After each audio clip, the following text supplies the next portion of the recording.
Before I talk about the technology side of things, let me actually take you back Please. to the beginning. So, my research starts off with understanding the digital divide, and the digital divide theory demonstrates that technology, in fact, exacerbates inequality.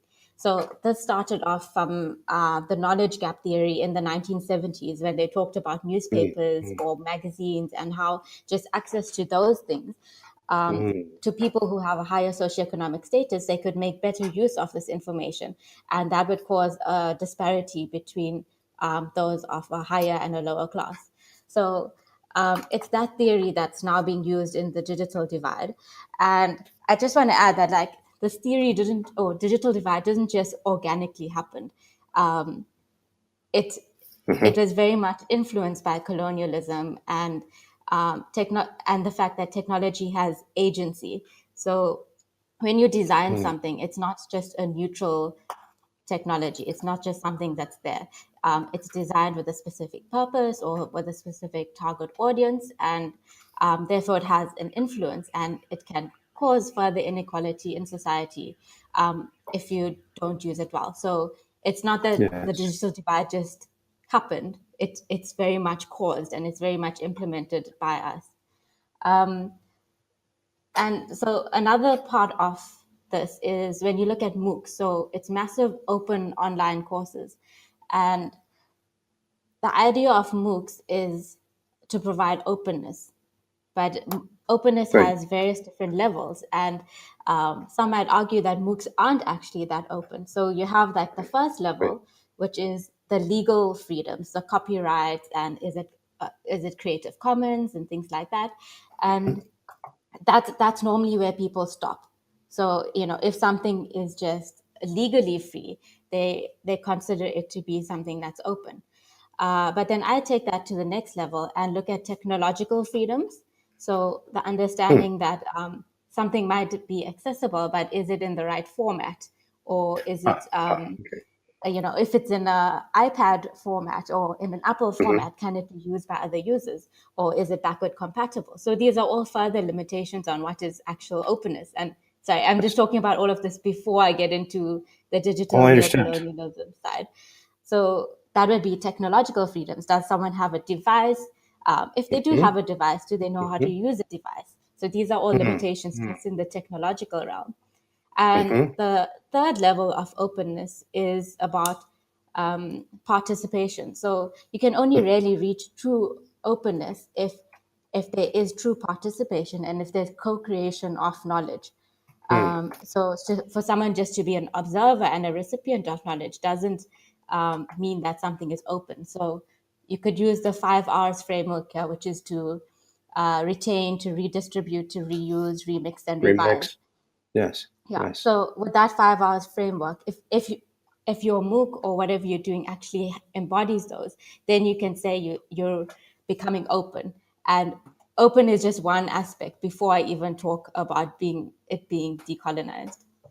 Well, let me just pause you for a second. Let me pause you for a second because this is so rich. I mean, among other things, I'm looking forward to you being a faculty member because you just laid out a really, really nice seminar on technology theory, including knowledge gap, which in the U.S. we often talked about media literacy at the same time in the 1970s, and then the question of technology not being neutral, not being just a tool, but actually having agency, having desired impacts and audiences. And I like the way you broke down open into legal issues, into technology issues, and to participation. This is terrific. I'm mentioning this in part because I want to make sure that everybody here gets a chance to ask questions and reflect. Let me say hello to Vanessa, longstanding forum member. Glad to see you here from Colorado. And we're seeing more and more people pile up, which is great. So again, if you have any questions, don't hesitate, or any comments, use that bottom right hand teal box to share us your thoughts and desires to speak. So this brings us to the question of colonialism and MOOCs, doesn't it? Yeah. How do in this framework, thinking along these lines of multiple levels of technology, agency, and openness, how do MOOCs reproduce or echo classic forms of colonialism? Yeah. So in order to show how it reproduces, I should perhaps explain uh, the colonization of education in the first place. So Mm, so just to take you back and once again leave technology out of the topic for a few minutes, there was a project in the 19th century in the whole colonization and the scramble for Africa. Along with these ideals came the idea of the universal man.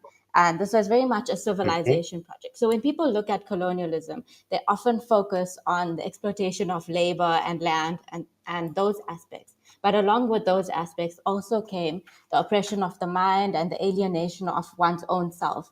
And these had much more drastic effects in the education system and in the psyche of those that were colonized. And with this whole process, the colonized were made to feel uncultured or uncivilized. And in so my specific case is in Africa, and in this case, Africa was treated as a child. So it wasn't that you were a participant or a co-creator of knowledge. You were just a recipient of knowledge, and if knowledge was given, it was just given in a very limited access. And that limited access is something I'll draw on with MOOCs later on. So this limited access was just enough for you to get a taste of what it would be like to be a European or to have that access. But you'd never get the full access. So you would just sort of be mimicking or mirroring what it could be like, but you'd never get the full experience. And this created an inferiority complex because you could never be as good as the other. And, we talk about like in the textbooks, for example, where characters were always white or the protagonist was a white. And conversely, the bad person was always a black man, or the black person was represented as the wolf or the evil person in the story. And Fanon calls it, stories that were written by white men for little white men.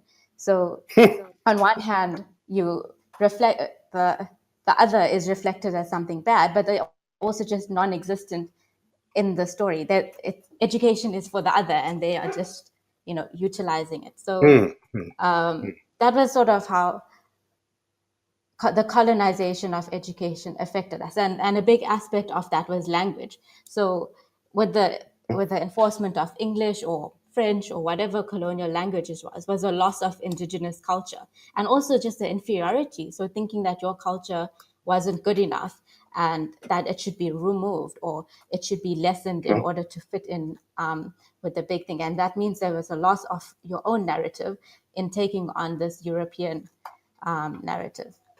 So if I draw on that, how do we to draw on that, we could look at the current decolonization of education projects that are actually going on around the world today. So the idea of decolonizing education is removing these elements. So the idea that we need to promote plurality of knowledge. So having different voices, different experiences, different histories, different knowledges, things that come from all around the world. And there's a specific paper that I really like from Diane Simmons, and they talk about different levels of decolonization. So decolonizing the classroom space, so making sure that everyone, all marginalized groups are actually represented in this, and not just represented, but the past atrocities are also acknowledged in this. So that's at that space. And then actually looking at discourse and epistemologies and how those are how those are discussed in the space. So not, for example, not looking at the world through Eurocentric prisms, but taking a step back and looking at other perspectives of the world and including everything. And then they talk about what actually is a decolonized education. So a decolonized education needs to sort of break down barriers and really have a holistic representation of the world knowledge rather than Western knowledge being represented as global knowledge. Yes. Can you tell us the name of that of the author of that article again? Diane Simmons, so DIE and Simmons. So they actually work on Fanon's work, and they take his work and make it more relevant to the decolonized movement that's happening right now. Thank you. Yeah. When I was going to say, when we mention a citation during conversation, usually it takes a matter of minutes for somebody in the audience to quickly grab a copy and put a PDF in the chat box. I can't remember the full title now, but it's definitely about Fanon and education, and Sure. drawing from his works to dissect how we can decolonize education. Let me ask you a quick question about this. Today's movement to decolonize education, can you say a word about when it started and where you see it thriving the most? Okay, so the idea of decolonization in general came up in the 1960s, or I mean, basically after the end of colonialism, that was the Yeah. decolonial period. And different countries decolonized at different rates. So you have Uganda and Kenya, for example, who decolonized at a much earlier stage. But in South Africa, for example, and that's where this new uprise, I think I would say, started, was in the protests, I think in 2013, 2014 in South Africa, where we had a statue of Rhodes at one of our universities. And Rhodes is someone that was not a very good person, but it has been No. portrayed, with a huge statue and just like worshipped in this campus. And students were beginning to find it problematic. And that's where the whole Rhodes Must Fall movement started off. And that sprung up in South Africa, and that sparked off movements across the world. In the UK, for example, there was a Rhodes Must Fall in Oxford. It started off in Cambridge and many US universities as well. So I think that was sort of the movement. That would be my understanding of where the beginning was. But I'm sure it happened at different places around the world at different stages. Oh, this is fascinating because yeah, I mean, in the U.S. we have, as usual, a parallel universe, and we almost never use the language of colonization or decolonization. But we've had a student movement to try to revisit the history of American educational institutions. So you'll see this in Yale and Princeton, attempts to rename buildings or remove art that is seen as being from an oppressive past. Um, this is a huge move to think about, and I'm fascinated to see South Africa leading the way. Um, well, is this a time where you can point this towards online learning, or do you have to do more Yes. structural No, no, development? no. Okay. Okay, This is a perfect. I will now start talking about the actual topic. Um, that's fine. so yes, my topic is basically digital neocolonialism.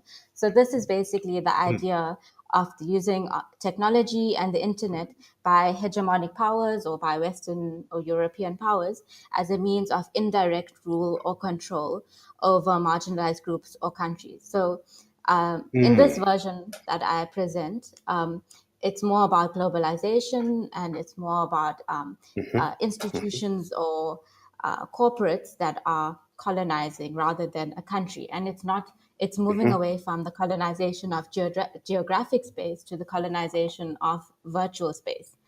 And so once again, this links back to what I mentioned earlier about the universal man or the humanist assumption. And so this is the idea that we all work in a similar, rational, autonomous way, and there's one sort of ideal being, and MOOCs project that same mentality. So I should stop and say for a second that when I talk about MOOCs, I should say not all MOOCs. So not all MOOCs are like this, but I'm looking at a majority of the MOOCs, because a majority of the MOOCs are developed in Western institutes and Western elite Sure. institutes. And the the idea of MOOCs is to brand your university. So it's very much in comparison to colonialism, it's very much a core to periphery model.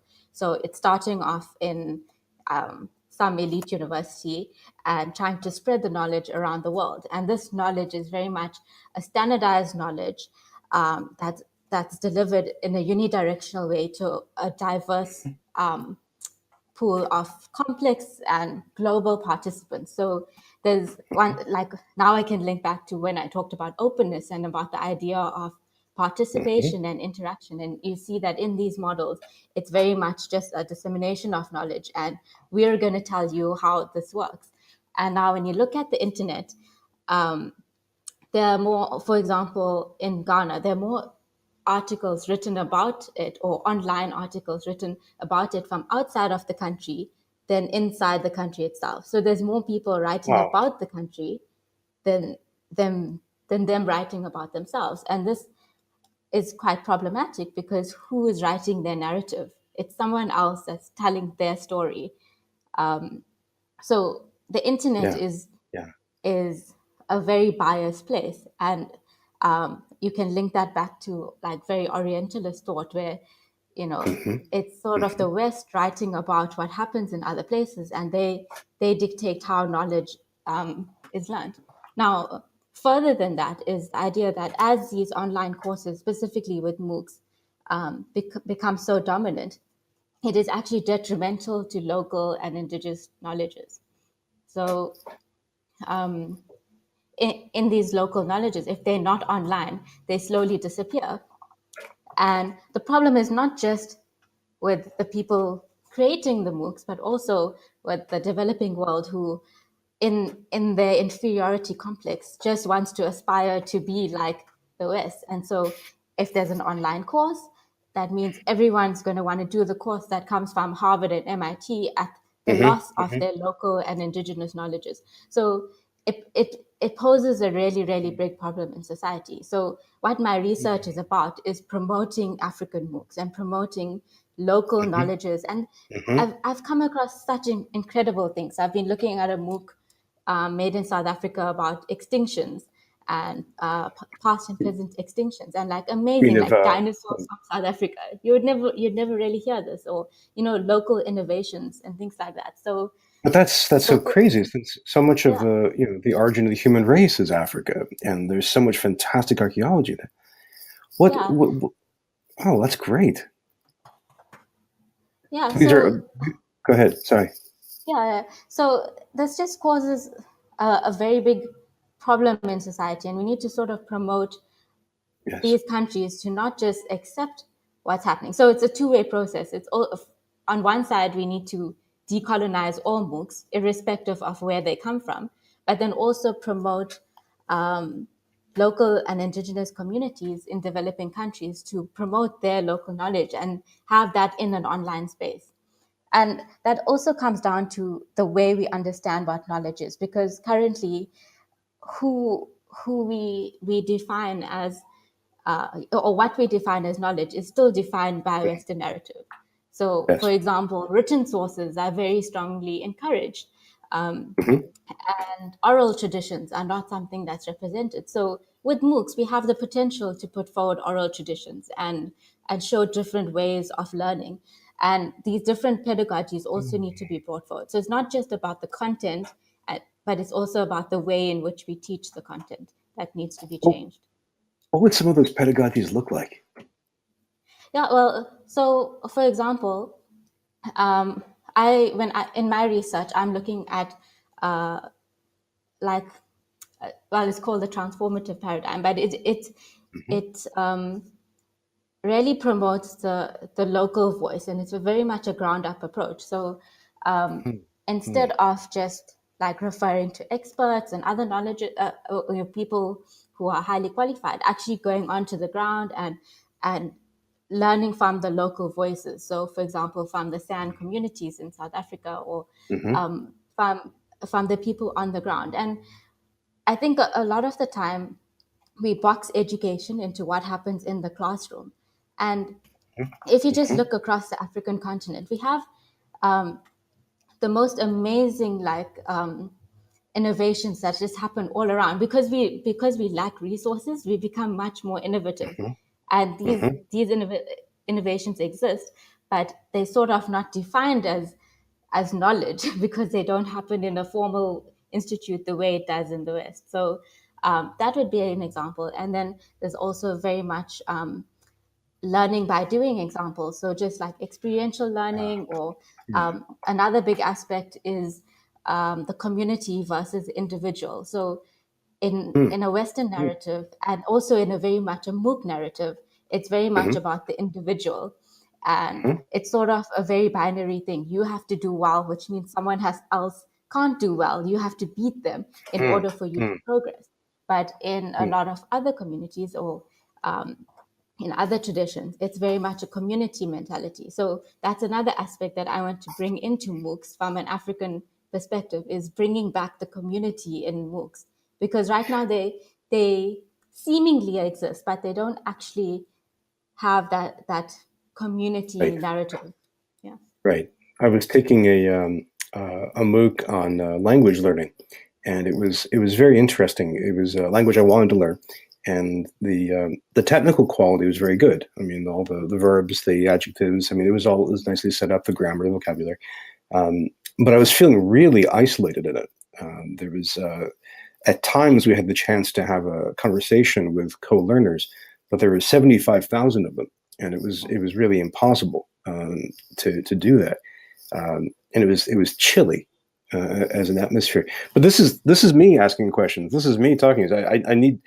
We have a question that has come in through Twitter, and I wanted to ask you guys for the questions that you have that you'd like to bring in. So the Twitter questions come in from longtime friend George Station. He wants to know about, are there any elements peculiar to the African MOOC experience that would differentiate from the Anglophile experience? So under Anglophile, he means Anglophonic. So he's talking about Canadian, British, and United States MOOCs. What are some of the elements that are peculiar to the African MOOC experience? I think you've answered a few of these by talking about the community-oriented, more learning by doing. Peculiar, do you mean unique to the African experience? Yes, yes. Okay, I think that's what he means. Yes.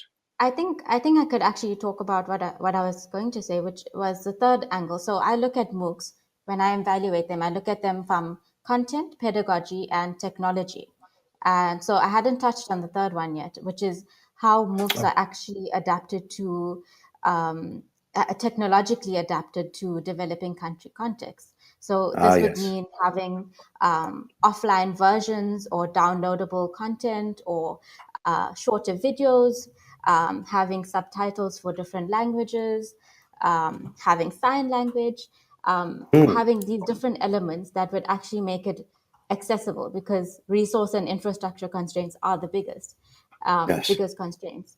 And so there are a few apps, MOOC apps now developed. And so, for example, Coursera, in their attempt to spread into India, have made their courses have an offline mode. So you can download a week's content and you can actually do it offline. So I think in terms of a developing country context or an African context, that would be very important. And then just in general on the content, it's about having those local and indigenous knowledges come up. So just as a learner from South Africa, when I've done courses from around the world, it's always just been a completely US centric course, and I've never really felt that I could relate to it. So it's about making these courses relatable. And these courses go both ways. So number one is it's about supporting your own local communities, and also about promoting African knowledge to the world. And the first aspect, supporting your own local communities, is really important, because that is where the problem is. That is where the lack of education is. So before you create a MOOC about some high-level medicine or clinical something that you would need a medical degree to do, think about creating a MOOC that's going to help people who just have a secondary education, and that MOOC could influence their lives much more than someone who already has 2 degrees under their belt. Yes, very much. That's a good answer. That's a rich answer. And I put some notes about this on Twitter, so George, who is right now in a meeting, can follow, because I'm assuming he's not going to multitask and be a bad colleague. Yeah. We have just to remind everybody, again, for more questions and comments, please feel free to use the either the chat box or the raise your hand to join us. We've had a couple of comments that came in the chat box. Vanessa Vale from Colorado mentions that Stephen Downs from Canada, arguably one of the inventors of the MOOC, has done a number of conference presentations in Africa about connectivist MOOCs. So for him, those are MOOCs that are, I think everyone here knows the idea of the CMOOC, right? The social media oriented, bottom up social MOOC idea. Do you want to speak to that? I mean, how how that might be a different form of MOOCs that might be more suitable Yeah, to so decolonization. yeah, there's definitely a big difference between XMOOCs and CMOOCs, but I think that differentiation is very dated to maybe 2014, and in the last 3 years, MOOCs are just like a fuzzy version of the two. So I don't think you can clearly define something as CMOOCs or XMOOCs anymore. But if I did have to take the definition of CMOOCs, they definitely do represent an element of horizontal learning, of of a more community approach. But the criticisms that fall in there are that CMOOCs are actually an overload of information. So there is no limit and no boundary because there's so many links and so many people talking. It's often hard to grasp this knowledge. And now when you put this in a developing country context where quite unfortunately people don't have high computer literacy skills, and now you're throwing them into a MOOC that is just overwhelming. I mean, I'm studying technology and I feel overwhelmed in those environments. And Brian, you just said you feel overwhelmed when there's 70,000 people communicating Sure. on a platform. So the CMOOCs, I really do like them, but they might not be the best option for people who are just entering the MOOC space, because I think like the statistics say, it takes about 5 MOOCs before you actually become comfortable in the participatory process of a MOOC. So yeah, I think that would be my opinion on CMOOCs. And just the idea also that with limited data, it's that idea of constant chatting and constant discussion groups is very difficult. So the idea that I propose is sort of the taking online communities offline, which basically means taking it back to the classroom and developing regional groups. So if, for example, people are in a certain area and they're doing the same MOOC together, they could actually meet in person. And this would help them take that global content and apply it locally to their context. And also, for example, if there are language barriers, they could help each and support each other to do this. So I know that there are, like, for example, P2PU, they do have a taking online learning offline approach. But I think that approach needs to be implemented more. And if it is, I think MOOCs will become more successful because it's that community and that human interaction that's lacking from the MOOC experience. The lack of human interaction, and that doesn't come off. In one of the chat discussions, people have been mentioning some interesting comments from MOOC leaders and online learning leaders about development and colonization, which we can grab and come back to. Margot Martinez, Taskeen, has a question. She wants to know, what mechanisms do you use for offline learning? She said this has been done with Meetup, for example. But is that what you use, or is there another one to use instead?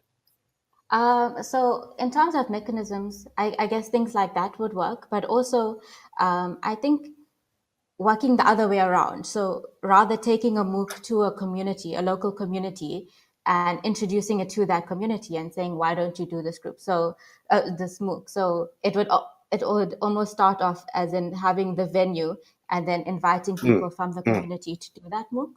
I And see. I think that might be a little bit more successful because you're actually drawing people who are interested in the first place. But yeah, I don't actually know of too many platforms. It is a feature, I think, in FutureLearn now, where you can create Yes. smaller groups within the bigger MOOC environment, and that would also work. And there are actually also online communities. So I know I'm talking about offline communities, but in many of the MOOCs that I've researched, a Facebook page, for example, or WhatsApp group has formed where people are actually forming a community of practice outside the MOOC space. And that really does allow them to have more interaction and more, one-on-one connection with their participants. It's fascinating, actually, to see, not to dive too deeply into technology, but that WhatsApp has really, really taken off as a powerful communication tool throughout the world. Not too much in the US, but I see this in Africa, in the Middle East, in Europe quite a bit. Yeah, Well, and I think for WhatsApp specifically is quite low on data. So in the South mm, African mm, context, mm. the groups, the actual chat on MOOC platforms is too cumbersome. Whereas if they're on a WhatsApp group, it's low on data and they actually prefer using that. And so these informal groups have stemmed off from these MOOC platforms. That's a good. That is a good example. We were talking about the different local technological situations. Yeah. We wanted to try something about halfway through each session, and forgive me for being a little late on this, but this has been so exciting. I've been so caught up. We usually have what's called the mingle session, and what happens is, in this case, Taskeen and I will climb off the stage and get to mingle with everybody here in the audience. So I mentioned before when we started, and for everybody else who came in a little late, just to explain, what happens is you get to have conversations with one other person, two other people, or three other people. So what you do is you find someone that looks interesting. Maybe you've heard them say something. Maybe you look at Roxanne or Gretchen or Aslam, and you say, "I want to talk to them." So you click on their icon, and if they want to talk to you, your two icons click together, and you can have your basic conversation. And what I'd like to ask you to talk about is this powerful idea about decolonizing education and technology. And I'd like to ask, are you seeing any signs of this at your institution, at your university, your college, your museum, or your library? Now that you're thinking about it, are you seeing signs of this under a different name, or is this still a brand new idea?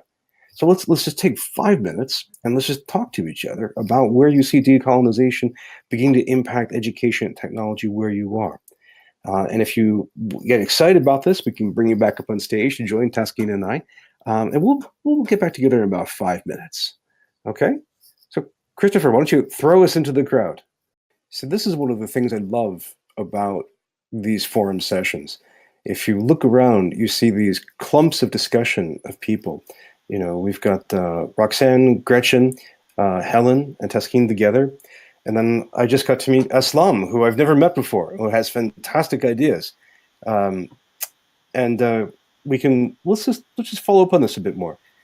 Taskeen, are you back? Yes, I am.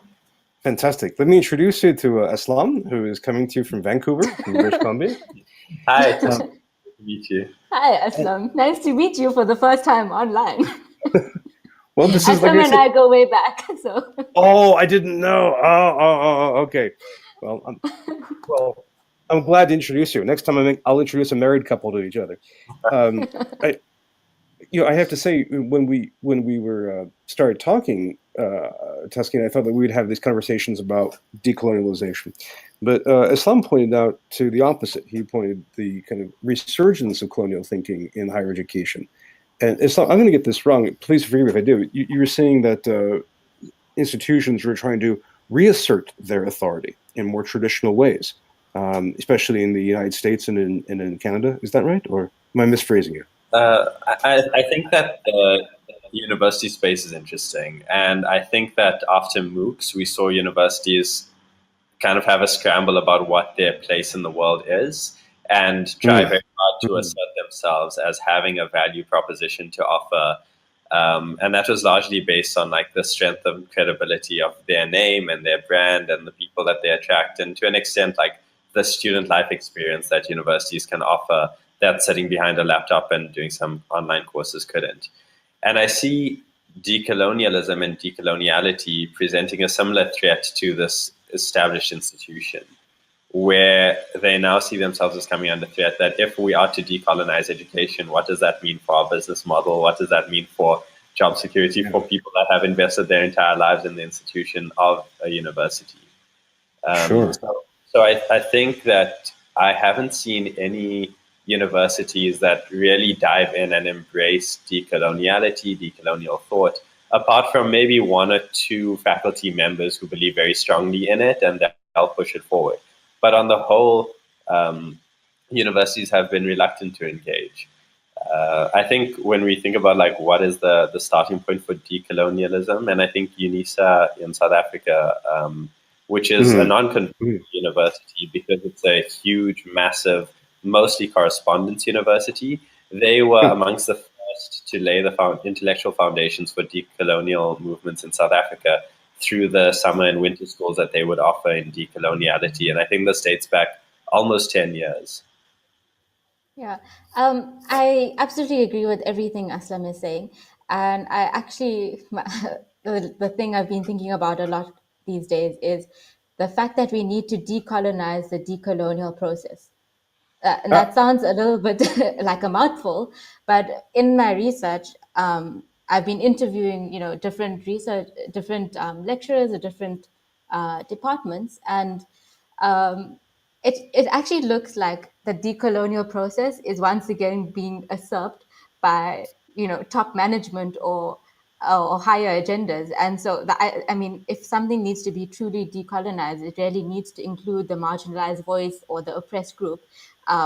But to put it quite frankly, in the South African context, a decolonial body is or the task team is predominantly a set of white males, or the people who are writing about decoloniality is once again the people that shouldn't be. I mean, the voices are still marginalized, even in decoloniality. And it has also become a very middle class agenda. So when I do my interviews with people in rural areas on the ground, they don't even know what decolonization means, because they're predominantly concerned about like where they're going to sleep tonight, or where they're going to get food, and these concepts are often way too high. It's actually a very elite conversation for them to have. So yeah, even the idea of decoloniality needs to be decolonized. That's a even more daunting task. I'm so glad you've mentioned this. I wanted to bring also on stage Paige, if we can. One thing is we always have to, especially with international conversations, we have to struggle with infrastructure. Paige in the chat box said that she's a South African born, working in online blended learning at Open University UK. And she asked a question, and hopefully she can join us to say more about it. She says, are we getting too hung up on MOOCs? Isn't the local community tutorial a better model? What do you think? So my research actually, I need to come up with a better name for it, but right now I call it the blended learning community MOOC model, which is a bit of a mouthful. So the blended learning community MOOC model, and that is exactly, I guess, what Paige is saying, which is the idea of having, it's more of a flipped classroom model, you would say. So you have the online content, and the content is there, but the idea is that you still come together as a local group or community and engage with this content. So in a way, it's about taking the global knowledge and localizing it. So it could be a generic course that's accessible to everyone everywhere, but then you get together and you discuss it in your local environment. In the local, physical, proximate environment. Yeah. And That would be especially, great. I mean, just looking at lack of resources and infrastructure, it also promotes a much easier way of communicating. And especially with language barriers. So for a lot of people that are doing MOOCs, English is their second language. And if the MOOC is done in English, because it needs to be massive and it needs to be accessible to everyone, so English is normally the language that it's done in, people can still meet and discuss the concepts locally in their local languages. So they can still internalize the knowledge at a much better rate. And so you have that combination of English, but also local language learning. So especially well suited if it's produced by people in that local language, right? Yeah. So that sort of moves away from MOOCs, and there's I'm sure you guys have come across a term called ROOCs, so regional open online courses, and that would suit more of a local environment. But there are also other means of just like subtitling it in different languages. So if it is produced in English, then making sure that subtitles are available in local language and indigenous languages, but also just other mainstream languages like French or Spanish. Sure. Or Chinese or Arabic right now. Yeah. We have another question, and please, Islam, stick around for this. Gretchen, welcome. You had a question you wanted to ask.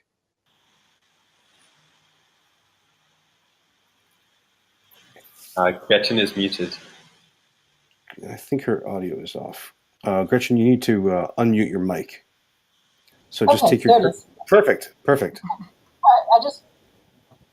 I wanted to ask a little bit about what you're reading or your theoretical foundations for some of this. Do they come from activist literacy campaigns historically, or where are you finding grounding and sustenance for thinking about this type of literacy and an educational project?